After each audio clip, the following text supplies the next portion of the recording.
México venció a Ecuador. Le toca enfrentar a Inglaterra. ¿Y si sí? ¿Y si sí?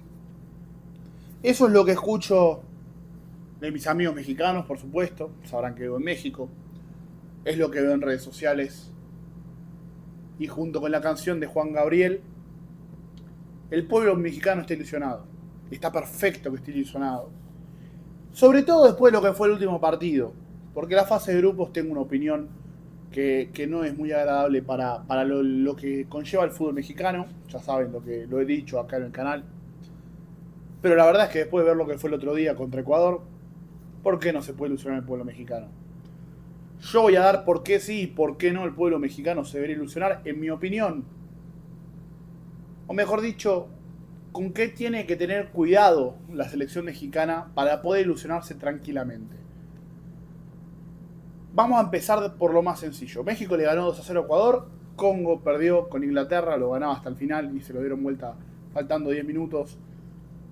Y se enfrentará en el Estadio Azteca, punto muy importante. Y México le ganó a Ecuador ganándole bien. México le ganó los 90 minutos a Ecuador. Y sí, yo creo que muchos tuvieron la sensación que yo al principio estaba teniendo, que es, sí, pero Ecuador trata, propone más, busca un poco más, por lo menos ataca, o por lo menos no se repliega, mejor dicho. Por lo menos domina la pelota.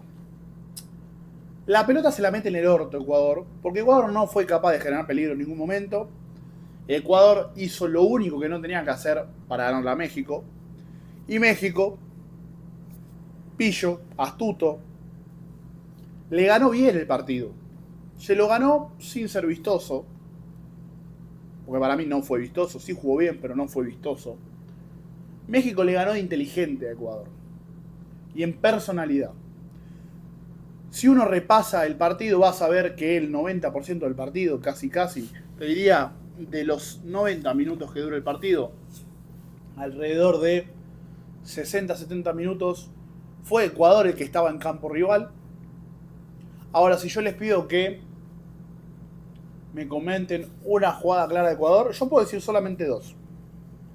Una de Ener Valencia dentro del área, que patea al costado de la red, y una de Yeboa, que engancha para adentro, la cuelga al segundo palo y el arquero Talavera, creo que es.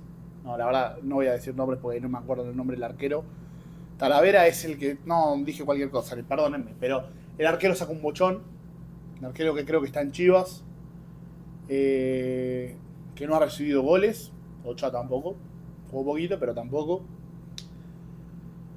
Pero si uno ve más allá de eso, la realidad es que México tampoco es que fue un generador constante de jugadas. ¿Por qué entonces digo que es un baile de México tácticamente? Porque México no sufrió, porque México le ganó, a los 20 minutos le iba ganando 2-0, el partido no se jugó. Y no se jugó de que hizo tiempo. El partido no se jugó porque, como digo, Ecuador tenía la pelota alrededor del área, pero era incapaz de entrar. Y México estaba tranquilo, porque era parte de su estilo de juego, porque es parte de la idea de juego que tenía ese partido. Y Ecuador quedó afuera, sin patear al arco. Para mí el único momento que Ecuador tenía posibilidades de pasar a atacar el partido, de pasar a empatar el partido cuando iba 1-0, hace un error pelotudo. México, pillo, astuto, lo aprovecha, se pone 2-0 y desde ahí el partido ya se sabía que Ecuador no le daba vuelta ni por putas. Ni por putas. Porque la realidad es que por más que uno juegue mejor que el otro, que en este caso México jugó mejor, si hubiera jugado mejor Ecuador, tenía en contra la altura, tenía en contra el estadio, la gente. Y el árbitro también ayudó un poquito, pero la realidad es que quejarse del árbitro siendo ecuatoriano me parece una bajeza. Primero tenés que putearlo a Caicedo, que no jugó bien ningún partido de la Copa del Mundo. Tiene que agradecerle por todo lo que ha hecho y sacar a Valencia, a Ener Valencia de la selección, porque ya no está para jugar. Tiene que agradecerle mucho a Valencia, pero la realidad es que este mundial no ha estado. Tienen que replantearse Hincapié y Pacho cómo llegaron a los equipos que llegaron después de ver el mundial que hicieron. Y tiene que agradecerle toda la vida a Ángulo, a Plata y a Yeboah que Ecuador llegó a pasar de fase de grupos. Ahora, cierro Ecuador. Vamos a hablar de México, porque México fue el ganador, porque México tiene que jugar un partido bravísimo con Inglaterra. ¿Y por qué yo digo que México tiene con qué ganarle a Inglaterra y por qué para mí México no está para ser campeón? Yo veo en México dos problemas. Que más que problemas lo voy a llamar incertidumbre. ¿Por qué? Porque un problema no es. Y ahora van a entender cuando llegue al punto por qué digo que son incertidumbres y no problemas. México lleva 0 goles recibidos en toda la Copa del Mundo. ¿Toby, eso es un problema? No, por supuesto que no. Es un dato recontra mega favorable para México. Ahora, puede ser un problema a la larga, más en una instancia mata-mata. ¿Por qué? Porque México no sabe, ni los hinchas, ni el cuerpo técnico, ni los jugadores, saben cómo va a reaccionar México el día que empiece perdiendo un partido.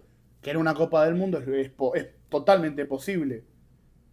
Contra un rival contra Inglaterra es totalmente posible. No lo veo tan favorito Inglaterra como lo veo en otras personas, pero es una posibilidad, porque Inglaterra la realidad es que nombre por nombre es un equipo muy superior a México.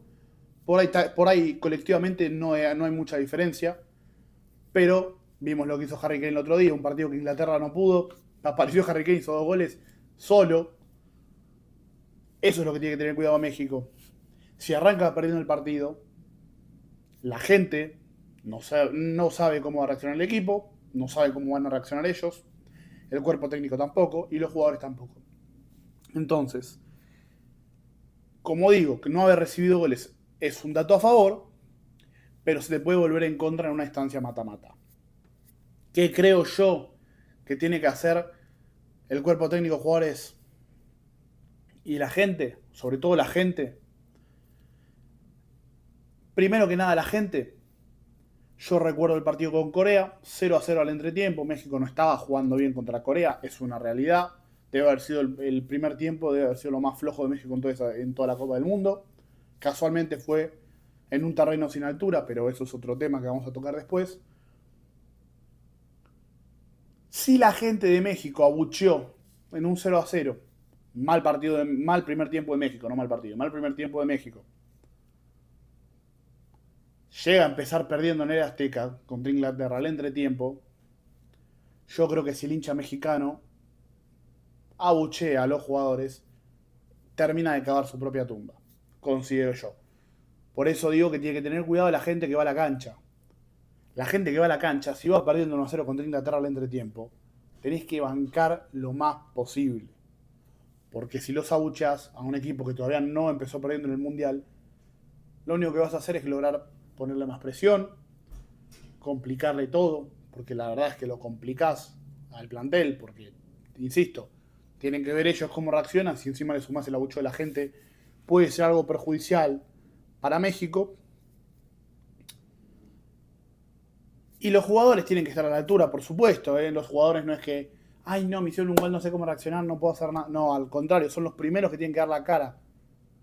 Si le hacen un gol, los jugadores tienen que pedir la pelotita al pie y jugar. Porque es muy lindo que Quiñones haya sido el mejor jugador de México este mundial. Lo mismo Raúl Jiménez, por ahí Eric Lira, jugadores que han estado a la altura. Salvo los laterales de México, yo creo que todos han andado parejo, para arriba. Tienen que pedir la pelota, porque cuando vas ganando, cuando no te hacen goles, cuando todo es la trompetita de la canción, todos piden la pelota, la muestran, la pisan, la arrastran. Ahora, cuando vas perdiendo, que las papas queman, cuando hay 80.000 mexicanos en la cancha viéndote y vos estás representándolos a ellos y vas perdiendo de local, ahí es cuando hay que pedir la pelotita. Entonces, si Quiñones, por ejemplo, pongo el ejemplo de Quiñones porque es el que está haciendo el mejor, el que todos nos damos cuenta que es el mejor de México. Si Quiñones, por ejemplo, va perdiendo 1-0 y no toca más la pelota, para mí anula todo lo bueno que había hecho en el Mundial. Lo mismo con Eric Lira, lo mismo con el propio Raúl Jiménez, lo mismo con Fidalgo, lo mismo con el Piojo Alvarado, que había estado jugando muy bien, lo mismo con cualquiera de la selección mexicana. Es el momento donde tiene que demostrar personalidad si en algún momento va perdiendo. Yo estoy planteando esto, recuerden, si empieza perdiendo el partido. primero que nada. Y esto mismo que acabo de decir puede pasar no perdiendo. Empezás ganando 1-0, te lo empatan 1-1, te desacomodó el 0 goles recibidos, te desacomoda todo. Ahí es cuando tienen que reaccionar los jugadores. E insisto, ni la Brasil de 70, ni Argentina en 2022, ni Francia en 2018, ni España, ni ninguna selección pudo salir campeona del mundo sin recibir goles. Es imposible. Eso sí es imposible. Que pueden salir campeones, pueden salir campeones. Ahora, olvídense de no recibir goles en todo el torneo. Dicho esto, si México logra sobreponerse a recibir un gol, ¿por qué no? Yo entiendo que hay rivales más fuertes, que a diferencia de Inglaterra, que solo tiene el nombre por nombre, además del nombre por nombre tienen juego colectivo, como lo es Francia, que igual defensivamente tambalea para mí, pero gana, no llega, no le pueden sacar la pelota a los de arriba, entonces no recibe goles casi. Cuando los agarra una España, cuando los agarra un Brasil, yo creo que allá a México se le puede complicar ese factor. Cierro punto. Es solamente eso de la reacción, de cómo va a mostrarse el equipo en caso de que le empate el partido o en caso de empezar perdiendo. Que, insisto, puede pasar tranquilamente. Segundo punto. México hasta ahora jugó todos los partidos de local. Todos en México. Pero hay uno que no lo jugó en el mismo lugar que siempre. Jugó todos en el Azteca menos el segundo contra Corea. ¿Qué tiene diferencia Guadalajara, que es donde jugó contra Corea, del Azteca? La altura, la capacidad, por supuesto, por ahí el largo del pasto, esas cosas pueden variar. Pero lo más importante es la altura, por supuesto. Si se fijan, ese fue el partido que peor jugó México de los 4, porque no tenía la ventaja de la altura, pero seguía teniendo la ventaja de que era local. Entonces, con un error no forzado del arquero, que se vio superado por el entorno, entre él y el central, se chocaron. Que igual eso te puede pasar jugando hasta vos de local, hacer ese error, puede pasar obviamente, fútbol. Pero el rendimiento de México cuando se fue de la altura, no te voy a decir que fue muy inferior al nivel de la Copa del Mundo, pero no fue un México que está para ilusionarse con ganarle a Inglaterra. Si ese partido se juega en Guadalajara, el de Inglaterra-México, yo te doy de favorito 3-0 Inglaterra. ¿Cuál es el tema? Que se juega en el Azteca. Y por ahí le gana Inglaterra a México en el Azteca, porque es completamente posible, porque insisto, Inglaterra no es un equipazo colectivamente hablando.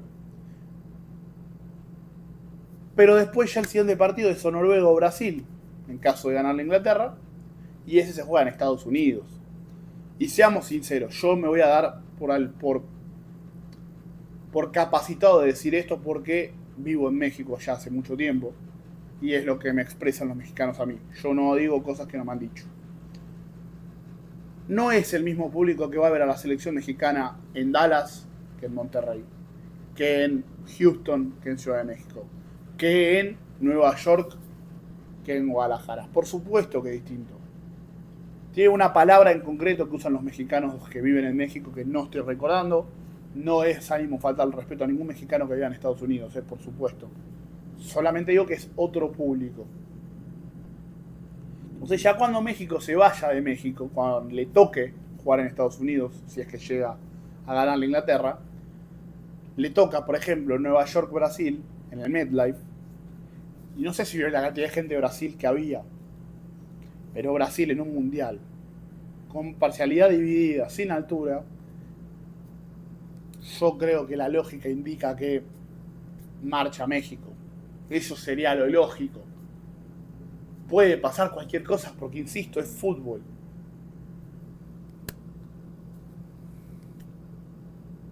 Pero la realidad es que México fuera de la altura yo no lo veo compitiendo de la misma manera.